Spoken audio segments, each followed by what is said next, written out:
दोस्तों, कर्नाटका देश का सबसे बड़ा आईटी एक्सपोर्टर है। तमिलनाडु देश का सबसे बड़ा ऑटोमोबाइल एक्सपोर्टर है। महाराष्ट्र और गुजरात जैसे राज्य मैन्युफैक्चरिंग गुड्स के सबसे बड़े एक्सपोर्टर हैं। फाइनेंशियल हब भी है। लेकिन क्या आपको पता है कि बिहार सबसे ज्यादा क्या एक्सपोर्ट करता है? चीप लेबर यानी मजदूर। 2011 सेंसस के मुताबिक करीब 6.3 मिलियन लोग बिहार से माइग्रेट हुए थे देश के दूसरे राज्यों में। मोस्टली इसमें वो लोग थे जो बेहतर रोजगार के लिए दूसरे राज्यों में गए और ये माइग्रेशन आज भी जारी है। बिहार जो एक टाइम पर भारत के सबसे बड़े एम्पायर का सेंट्रल पॉइंट हुआ करता था, जो एजुकेशन का सेंट्रल पॉइंट था, वो आज देश के सबसे गरीब राज्यों में गिना जाता है। एजुकेशन, हेल्थ, इंडस्ट्रीज, हर फील्ड में बिहार काफी पीछे छूट चुका है। लेकिन अब शायद सब कुछ बदल जाए, क्योंकि इंडस्ट्रियल ग्रोथ की जो बेसिक रिक्वायरमेंट होती है, एक बेहतरीन इंफ्रास्ट्रक्चर, वो बिहार को बदलने वाला है। अभी कैसे होगा इसको आगे मैं आपको डिटेल में बताने वाला हूँ। बिहार के फ्यूचर को समझने से पहले हमें बिहार के बारे में जानना होगा। बिहार देश के टॉप इंडस्ट्रियल राज्यों में एक हो या न हो, लेकिन आबादी और उसकी ग्रोथ में बिहार कई राज्यों से भी आगे है। 2026 के एस्टिमेट के मुताबिक बिहार की पॉपुलेशन लगभग 13.56 करोड़ है। यह देश की दूसरी सबसे बड़ी आबादी है, सिर्फ उत्तर प्रदेश से पीछे। इतनी बड़ी आबादी होने के बावजूद बिहार की इकोनॉमी का साइज देश के जीडीपी का सिर्फ 2.75% के आसपास है। बिहार की जीडीपी 2024-25 में लगभग 8 लाख करोड़ रुपए के आसपास है, जो 2025-26 में बढ़कर 9 लाख करोड़ से ऊपर जा सकती है। लेकिन यहाँ सबसे बड़ी प्रॉब्लम है पर कैपिटा इनकम, यानी एक एवरेज बिहारी की सालाना आमदनी देश में सबसे कम है। 2024-25 में ये लगभग 76,000 रुपए थी, जो नेशनल एवरेज का सिर्फ 37% है। सोचिए, पूरे देश में एक एवरेज पर्सन 100 रुपए साल का कमाता है, लेकिन बिहार का एक एवरेज पर्सन सिर्फ 37 रुपए कमाता है। पर कैपिटा रैंक में बिहार देश के सबसे नीचे वाले स्टेट में आता है। मतलब दूसरे स्टेट्स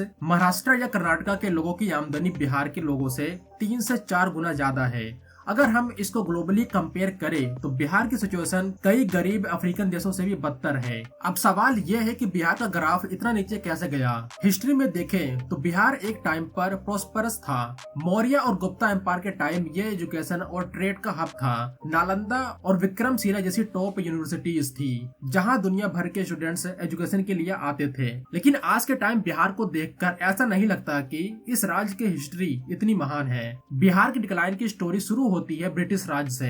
ब्रिटिश एम्पायर ने बिहार के नेचुरल रिसोर्सेज को एक्सप्लॉइट किया, लैंडलॉर्ड सिस्टम बनाया जो डेवलपमेंट को रोकता रहा। इंडिपेंडेंट के बाद 1950s में फ्रेट इक्वलाइजेशन पॉलिसी आई, जिसके कारण बिहार के मिनरल्स और कोल जैसे रिसोर्सेज का फायदा दूसरे स्टेट्स को मिला, क्योंकि ट्रांसपोर्ट कॉस्ट सस्ता कर दिया गया। 1980s और 1990s में political instability, criminalisation of politics और कास्ट बेस्ड कॉन्फ्लिक्ट ने इकोनॉमी को बर्बाद कर दिया। बिजनेस हमेशा भरोसे पर काम करता है। बिहार वो भरोसा कभी जगा ही नहीं पाया। डेटा से देखें तो 1980s में बिहार का ग्रोथ नेशनल एवरेज से थोड़ा कम था, लेकिन 1990s में ये ग्रोथ और भी गिर गया। मतलब कोई बढ़ोतरी नहीं। एग्रीकल्चर जो बिहार की बैकबोन है, वो फ्लड और सूखे की वजह से स्टैग्नेंट रही। 2000 में झारखंड अलग हुआ, जिसमें बिहार के मिनरल्स और इंडस्ट्रीज चले गए। सिर्फ 75% एरिया बचा, लेकिन लायबिलिटी ज्यादा। इसका result per capita income national average से सिर्फ आधा रह गया। लेकिन 2005 के बाद रिफॉर्म से ग्रोथ बढ़ा।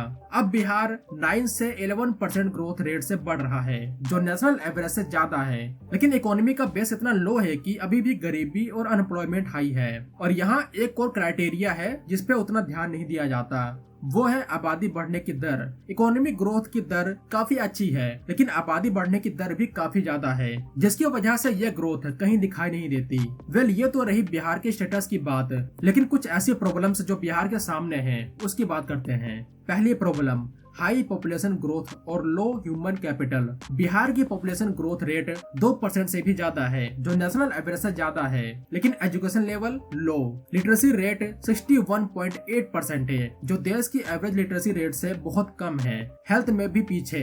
इन्फेंट मोर्टेलिटी रेट काफी ज्यादा हाई है और हॉस्पिटल्स कम। दूसरी प्रॉब्लम, एग्रीकल्चर डिपेंडेंसी और क्लाइमेट इशूज। बिहार की 80% पॉपुलेशन एग्रीकल्चर पर डिपेंडेंट है, लेकिन प्रोडक्टिविटी लो। नॉर्दर्न बिहार में कोसी जैसी नदियों से हर साल फ्लड आते हैं, जिसकी वजह से यहाँ 74% एरिया फ्लड प्रोन बन चुके हैं। और सदर्न डिस्ट्रिक्ट में सूखा। इरिगेशन सिर्फ 60% एरिया पर है, बाकी बारिश पे डिपेंड।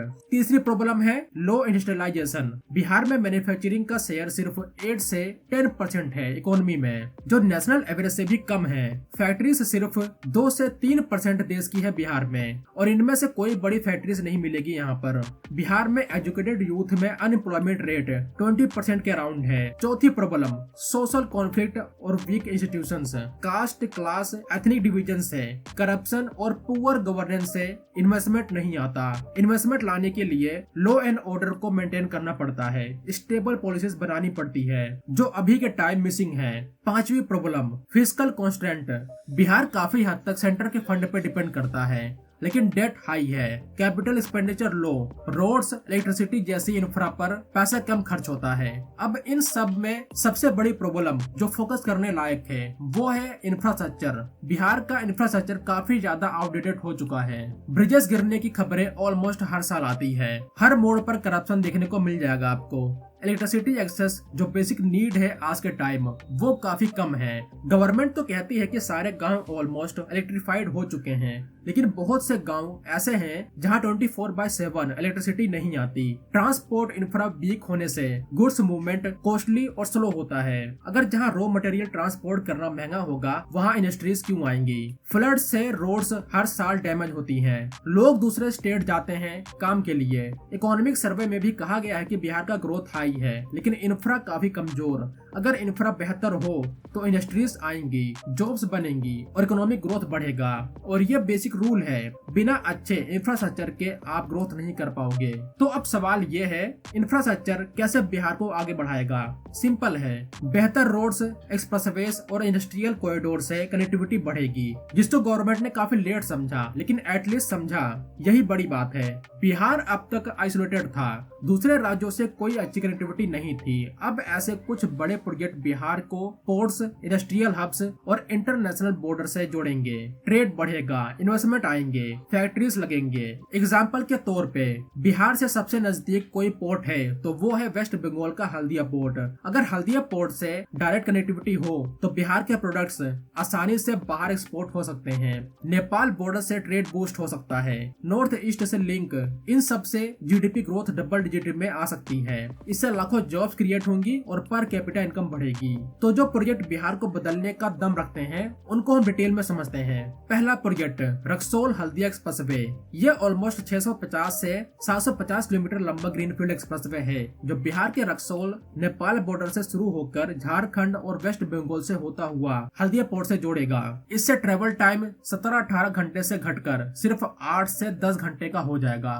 फ्यूल और टाइम की काफी ज्यादा सेविंग। इससे नेपाल से भी ट्रेड बढ़ेगा, क्योंकि रक्सौल गेटवे है नेपाल के लिए। ये रूट सीधा हल्दिया पोर्ट से कनेक्ट होगा, जिसकी वजह से ये रूट पूरा इंडस्ट्रियल कॉरिडोर बन जाएगा। फ्रेट मूवमेंट फास्ट होगी, एग्रीकल्चर को एक्सपोर्ट करना इजी हो जाएगा। इससे बिहार की इकोनॉमी में एक बड़ा बूस्ट आएगा। जो लोग रोजगार के लिए बाहर जाते थे उनमें कमी आएगी, क्योंकि इससे हाई क्वालिटी जॉब भी क्रिएट होंगी। दूसरा प्रोजेक्ट गोरखपुर सिलीगुड़ी एक्सप्रेसवे। ये 520 किलोमीटर लंबा 6 लेन का यूपी से बिहार होता हुआ वेस्ट बंगाल तक जाएगा। एक हाई स्पीड कॉरिडोर। ये शुरू तो यूपी से होगा और एंड वेस्ट बंगाल में, लेकिन इसका एक बड़ा पोर्शन बिहार में ही होने वाला है, जिसकी लेंथ ऑलमोस्ट 416 किलोमीटर की होगी। जब ये एक्सप्रेसवे बन जाएगा तो इससे गोरखपुर से सिलीगुड़ी के लिए टाइम सिर्फ 3 से 4 घंटे का हो जाएगा। बेसिकली इस कॉरिडोर के बनते ही बिहार एक गेटवे की तरह काम करेगा नॉर्थ ईस्ट के लिए। इससे ट्रेड, टूरिज्म बूस्ट होगा। नॉर्थ बिहार के गरीब गाँव कनेक्ट होंगे। एग्रीकल्चर हब्स जैसे पूर्णिया में ग्रोथ बढ़ेगी, क्योंकि इनके पास ऑप्शन होगा अपने प्रोड्यूस किए हुए अनाज को बड़े मार्केट में एक्सपोर्ट करने का, या फिर कई सारी फूड प्रोसेसिंग प्लांट भी यहाँ पर आ सकती हैं, जिससे किसानों की आमदनी भी बढ़ेगी। इस रूट से 313 विलेजेस डायरेक्ट इम्पैक्ट होंगे। यहाँ भी हाई क्वालिटी जॉब क्रिएट होगी। तीसरा प्रोजेक्ट पटना पूर्णिया एक्सप्रेसवे। यह बिहार का पहला फुल्ली ग्रीन फील्ड 6 लेन का एक्सेस कंट्रोल एक्सप्रेसवे होगा, जिसकी लेंथ लगभग 250 किलोमीटर होगी, जो दिघवारा से शुरू होगा, हाजीपुर, वैशाली, मुजफ्फरपुर, दरभंगा, समस्तीपुर, सहरसा, मधेपुरा से होते हुए पूर्णिया के दगारुओं पे खत्म होगा। इससे पटना से पूर्णिया ट्रेवल टाइम सिर्फ 6 से 7 घंटे से घटकर 3 से 4 घंटे का हो जाएगा। अब क्योंकि यह अर्बन एरिया से गुजरेगा तो यहाँ रियल एस्टेट का भी बूम आ सकता है। आसपास की जमीन काफी ज्यादा महंगी हो सकती है। चौथा प्रोजेक्ट वाराणसी कोलकाता एक्सप्रेसवे। यह ऑलमोस्ट 700 किलोमीटर का 6 लेन का सुपर फास्ट एक्सप्रेसवे होगा, जिसको भारतमाला फेज 2 के अंडर बनाया जा रहा है, जो पार्ट है अमृतसर दिल्ली कोलकाता इंडस्ट्रियल कॉरिडोर का। यह सेक्शन वाराणसी से रांची होते हुए कोलकाता में एंड होगा। बिहार में इस कॉरिडोर की लेंथ 160 किलोमीटर के लगभग होगी, जो चंदौली यूपी से शुरू होगा, कैमूर, रोहतास, औरंगाबाद, गया से सीधा वेस्ट बंगाल में एंटर करेगा। जब ये प्रोजेक्ट बनेगा तो इससे फ्रेट मूवमेंट फास्ट होगा और बिहार को एक और रास्ता मिल जाएगा अपने गुड्स को देश के दूसरे राज्यों में एक्सपोर्ट करने का। पांचवा project Buxar Bhagalpur high speed corridor. यह 360 किलोमीटर का प्रोजेक्ट 4 से 6 लेन का होगा, जो बक्सर आरा पटना NH 922 से पटना मुंगेर NH 31 मुंगेर भागलपुर NH 33 से कनेक्ट होगा। इसे ट्रेवल टाइम 1.5 घंटे का हो जाएगा। बिहार में और भी प्रोजेक्ट्स जैसे पटना आरा सासाराम, भागलपुर हंसदिया 4 लेन, पटना औरंगाबाद विद बाईपास, ये सब स्टेट हाईवेज को अपग्रेड करेंगे। रूरल एरियाज को सिटीज से जोड़ा जाएगा। ये तो बात करी हमने उन एक्सप्रेसवेज की जो या तो बन रहे हैं या फिर बनने वाले हैं, लेकिन सिर्फ एक्सप्रेसवेज बनने से विकास नहीं होता, पूरा इकोसिस्टम बिल्ड करना पड़ता है। इसीलिए बिहार में न सिर्फ एक्सप्रेसवेज बन रहे हैं बल्कि कुछ बड़े इंडस्ट्रियल सिटीज का भी निर्माण हो रहा है, जैसे गया industrial smart city integrated manufacturing cluster. ये 1670 एकड़ में फैला होगा, जो अमृतसर कोलकाता इंडस्ट्रियल कॉरिडोर का पार्ट है, जो अभी वाराणसी कोलकाता एक्सप्रेसवे बन रहा है। उसी के पास ही यह इंडस्ट्रियल क्लस्टर बनेगा।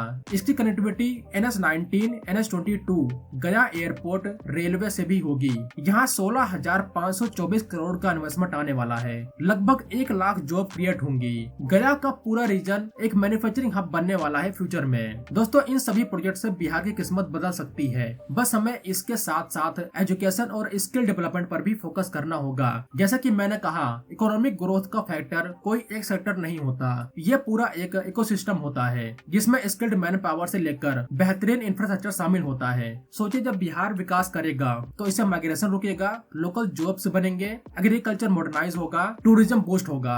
जैसे तमिलनाडु इंफ्रा से ऑटो हब बना, बिहार भी मैन्युफैक्चरिंग हब बन सकता है अगर सब कुछ सही गया और सरकार ने अच्छी पॉलिसीज बनाई तो 2030 तक पर कैपिटा इनकम डबल भी हो सकती है और पॉवर्टी आधी। अगर बिहार विकास कर गया तो देश को सुपर पावर बनने से कोई नहीं रोक सकता।